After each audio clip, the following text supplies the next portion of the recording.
मैं आपको गुरुवार श्री विष्णु व्रत कथा और उसकी पूजा विधि पूरी तरह से कथा रूप में बताता हूं।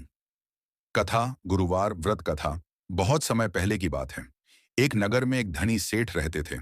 उनका घर अन्न धन से भरा था, लेकिन दुर्भाग्यवश उनकी पत्नी बहुत अभिमानी और दान पुण्य से दूर रहती थी।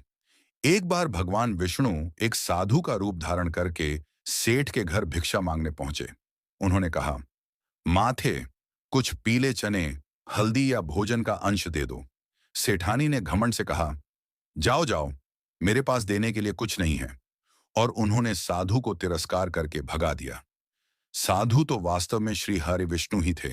वे क्रोधित हुए और कहा, हे देवी, जब तुमने दान से इनकार किया है तो धीरे धीरे तुम्हारे घर की लक्ष्मी भी समाप्त हो जाएगी। समय बीता। सचमुच सेठ का धन वैभव धीरे धीरे नष्ट होने लगा। घर में दरिद्रता छा गई। एक दिन वहीं सेठानी किसी पड़ोसन से मिली। उसने देखा कि उसके घर में सुख समृद्धि है। उसने कारण पूछा।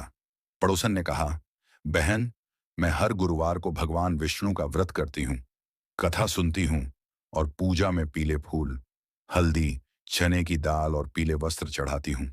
उसी की कृपा से यह सुख मिला है। सेठानी को अपनी गलती का बोध हुआ। उसने गुरुवार का व्रत आरंभ किया। श्रद्धा से पूजा, कथा और दान करने लगी। कुछ ही दिनों में घर की दरिद्रता मिट गई और फिर से सुख समृद्धि आ गई। यही कारण है कि गुरुवार को विष्णु जी का व्रत रखा जाता है। पूजा विधि। गुरुवार व्रत विधि। 1. प्रातः स्नान करके स्वच्छ पीले वस्त्र धारण करें। 2.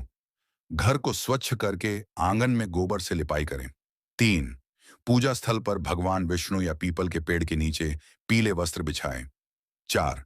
भगवान विष्णु की मूर्ति चित्र पर हल्दी, चंदन, पीले फूल, पीले चावल, अक्षत, चने की दाल और तुलसी चढ़ाएं। 5. प्रसाद में पीला मीठा फल या चने की दाल और गुड़ रखें। 6. नमक रहित भोजन करें। 7. दिन भर भगवान विष्णु का नाम जप करें। नमो भगवते वासुदेवाय नमः। 8. कथा सुने या सुनाएं और व्रत के अंत में आरती करके घर के सभी लोगों को प्रसाद बांटें। 9. शाम को किसी गरीब या ब्राह्मण को भोजन और दान दें। इस प्रकार जो भी भक्त श्रद्धा और विश्वास से गुरुवार का व्रत करता है, भगवान विष्णु उस पर कृपा करते हैं और उसके घर परिवार में सुख, शांति और समृद्धि बनी रहती है।